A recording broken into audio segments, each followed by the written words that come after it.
What we have here is the monster tracker, and these are the tokens to represent the encounter number, right, that's present here, and the hit points of the monster. As you go down, it gets higher, and as you go up, it goes lower.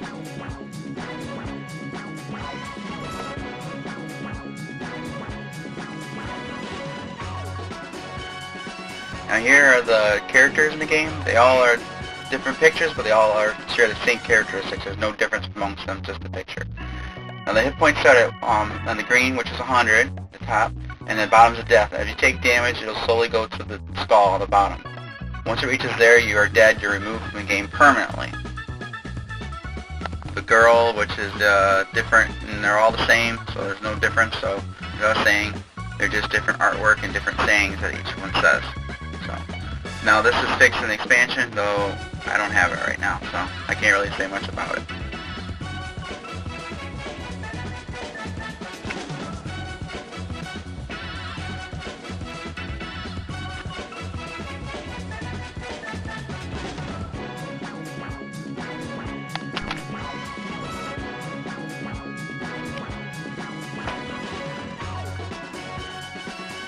Okay, now on to the initiative cards.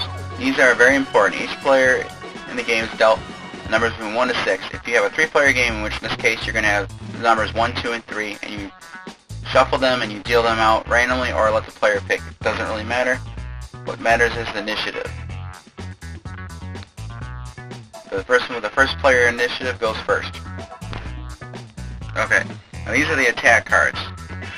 They're represented by a little, like, splatter. Now the icon on the bottom of that one is a character. If you have that character, you do that damage that's printed on the character above it, and it cannot be prevented. This is a focus strength. This is considered a rider. These go down, but they cannot be stopped by action cards that say stop the attack. This is edge out. This is unlike the other action cards that are represented. The action cards basically are played from your hand and are not played face down. And once you get that, you play it immediately in front of you. And as you can see, it's corked. Now, once you turn it to the right, it is used. Some of them have a duration once used, but once you use it, you usually just toss it aside and apply its effects. This is the encounter deck.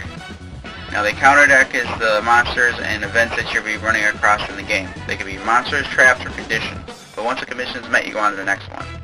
In this case, you have the Ripper. Now, that's the name of the character, the Ripper, the monster. The icon, the picture, and then that little logo there is the type of monster or creature it is. And that is the prestige points that's worth once you kill it. And that's the special text that's for the special attacks. In this case, it deals, whoever does deal damage to, they lose 1 card from the hand random. And that down the bottom is how many hit points it has for the characters that started the game. And usually it goes higher and higher the more players you have. And it also can attack multiple players too.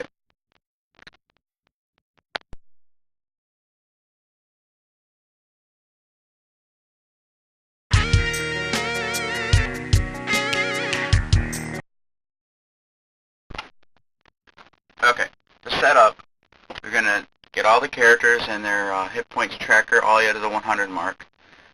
You then will deal 1 initiative card that's labeled to the number of players. In this case, it's a 3-player game, so it's 1, 2, and 3. Each player is going to be dealt 7 cards each in their hand. You then deal out the encounter cards. You're going to deal out 9 of them, and these are the encounters you're going to be facing during the course of the game.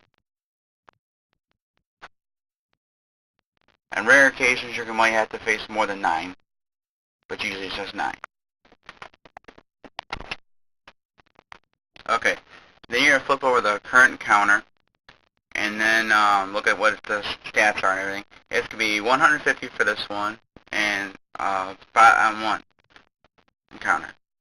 Now, if the items, they have any item cards marked by the green vial there, they need to play that in front of them. Then you deal the initiative cards out. You flip them over, and whoever has a player 1 icon will go first. Now, everyone simultaneously will simultaneously lay down their set attack card. Once all set attack cards have been set, they will be flipped up in initiative order with the first initiative with the 1 will go first. So he'll flip it over and attack a 5 as you see here. Now they can choose to cancel that attack or let it go through. Well, in this case they let it go through. So it's 5 attack. Next, the next person will flip over theirs.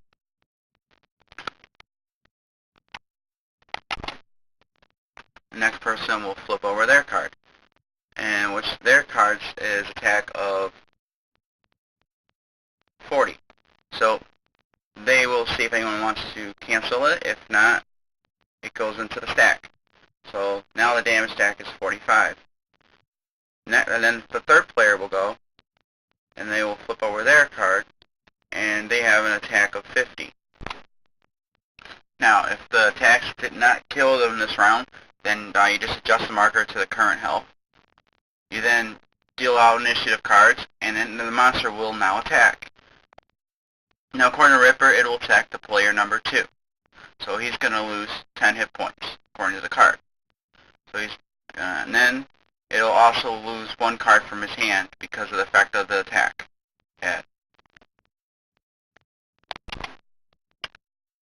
Now each player will be dealt 1 card for the end of this round, and it'll repeat with initiative again.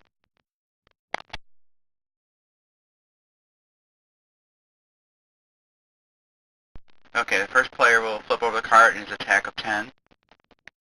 And he'll put that in the damage stack if no one blocks it, which they don't.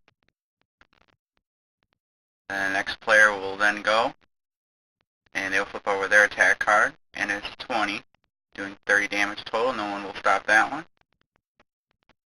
And then the third player will go, they'll flip over his attack, and it results a kill. And no players can stop that attack, so he gets a successful kill. Alright, we're now going to take a look at a few monsters and their attacks. First, we're going to start with the spike pods. Now, the spike pod, whenever a player does damage to them, they will flip a card from the draw deck. If that attack is lower than the damage the player dealt, then they're going to receive damage to the spike pods. Then after that, all the players attack, then the monster attacks normally, all the players. Now, Minotaur, in order to attack the creature, you play head and paper, rock, scissors with the person that has initiative number 1 card. If you don't match or beat him, then you can't attack. Now, Hive Mind will basically release all his little minions with him, and if the person that deals the final blow to the token, all the other surviving tokens will attack that person for that round. Now let's look at some cards. Now, Focus Strength is a Rider card, and Rider's cards cannot be subject to miss cards or anything like that, like critical miss or anything like that. Now,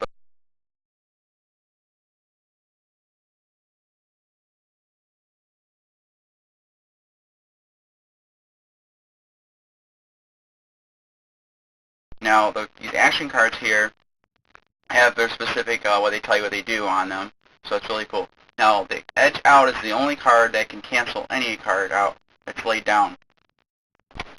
The Critical Miss card, basically, you play it out, and after you are damaged by a creature, you draw a card, and then immediately play 2 attack cards from your hand. Each attack is a separate attack. I hope that helps, and these are some sample cards that come across in the game as well. So hopefully this how to play Cutthroat Caverns helps you guys a little bit. If you have any further questions, feel free to ask, because I'm sure I may or may not have been clear on all things. Catbug is a cat, but